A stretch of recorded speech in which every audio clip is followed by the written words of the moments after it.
Hi friends, welcome to our channel. Karthika Deepam serial next ఎపిసోడ్లో ఏం జరగబోతోందో ఈ వీడియోలో చూసి తెలుసుకుందాం. శౌర్యని మందలించిన కార్తీక్ అసలేం జరిగింది అని తెలుసుకోవడానికి ఈ వీడియోని స్కిప్ చేయకుండా ఎండ్ వరకు చూసేయండి. కార్తీక్ కాంచనతో, అమ్మ శౌర్య ఎక్కడుంది, కనిపించడం లేదు అని అంటాడు. అప్పుడు కాంచన, అదేంట్రా, శౌర్య ఇప్పటి వరకు ఇక్కడే ఆడుకుంది కదా, బయట పెరట్లో ఉందేమో చూడు అని అంటుంది.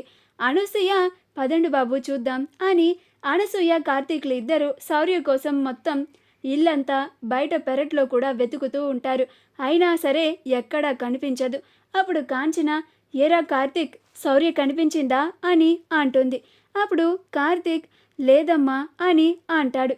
అయినా ఎవరికి చెప్పకుండా ఇంట్లో నుంచి ఎక్కడికి వెళ్ళిపోయింది అని ఆలోచిస్తూ ఉంటాడు.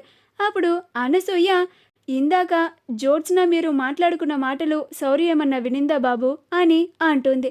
అప్పుడు కార్తీక్, అవునండి నిజమే, పోయినసారి కూడా ఆ జ్యోత్స్న నేను మాట్లాడుకోవడం విన్న తర్వాతే సేమ్ ఇలానే పోలీస్ స్టేషన్కి వెళ్ళింది. ఇప్పుడు కూడా అదే జరిగి ఉండొచ్చు. నేను ఒకసారి పోలీస్ స్టేషన్కి వెళ్ళి కనుక్కొని వస్తాను అని అంటాడు. ఈలోగా కార్తీక్కి కాల్ వస్తుంది. అప్పుడు కార్తీక్ కాల్ లిఫ్ట్ చేసి హలో అని అంటాడు.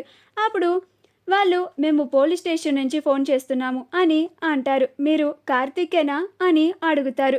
అప్పుడు కార్తీక్, అవునండి నా పేరు కార్తీక్, చెప్పండి అని అంటాడు. అప్పుడు మీ అమ్మాయి శౌర్య వాళ్ళ అమ్మ కోసం అంటూ పోలీస్ స్టేషన్ వరకు వచ్చింది అని చెప్తారు. అప్పుడు కార్తీక్, నేను వెంటనే వస్తున్నాను, మా అమ్మాయిని అక్కడే ఉంచండి అని చాలా కంగారుగా వస్తూ ఉంటాడు. అప్పుడు అనసూయ, పోలీస్ స్టేషన్లోనే ఉందా బాబు శౌర్య అని అంటుంది. అప్పుడు కార్తీక్, అవునండి నేను వెంటనే వెళ్ళి శౌర్యని తీసుకొస్తాను అని అంటాడు. అప్పుడు కాంచన, ఏంటక్క ఇది, శౌర్య ఇలా ఎవరితో చెప్పకుండా వాళ్ళ అమ్మని చూడ్డానికి ఇలా పోలీస్ స్టేషన్కి వెళ్తుందని నేను అస్సలు అనుకోలేదు అని అంటుంది. అప్పుడు అనసూయ, అవును చెల్లమ్మ, మనం అసలు శౌర్యని చాలా తక్కువ అంచనా వేశాము. అది అమ్మ అమ్మ అని ఏడుస్తూ ఉంటే ఎక్కడికి వెళ్ళదులే అని వాళ్ళ నాన్న మాట కూడా ఇచ్చాడు అని ఇంట్లోనే ఉండి ఆడుకుంటుందిలే అని అనుకున్నాను. ఇలా ఎవరికి చెప్పకుండా పోలీస్ స్టేషన్కి వెళ్తుందని నేను కూడా అనుకోలేదు చెల్లమ్మ అని అంటుంది.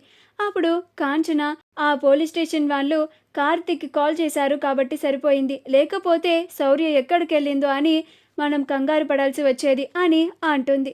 అప్పుడు అనసూయ, అవును చెల్లెమ్మ అని అంటుంది. కార్తీక్ చాలా హడావిడిగా పోలీస్ స్టేషన్కి వెళ్ళి శౌర్య శౌర్య అనుకుంటూ శౌర్య దగ్గరికి వెళ్తాడు. శౌర్య కార్తీక్ దగ్గరికి వచ్చి, నాన్న అమ్మ కావాలి నాన్న, నన్ను అమ్మ దగ్గరికి తీసుకెళ్ళు అని అంటూ ఉంటుంది. అప్పుడు కార్తీక్, శౌర్య నేను నీకు ఎన్నిసార్లు చెప్పాను ఇలా ఎవరికీ చెప్పకుండా ఒక్కదానివే బయటికి రాకూడదని, నాతో ఒక్క మాట కూడా చెప్పకుండా ఎందుకు వచ్చావు ఇంట్లో నుంచి బయటికి, అసలు అమ్మ ఇక్కడుందని నీకెవరు చెప్పారు అని అంటాడు.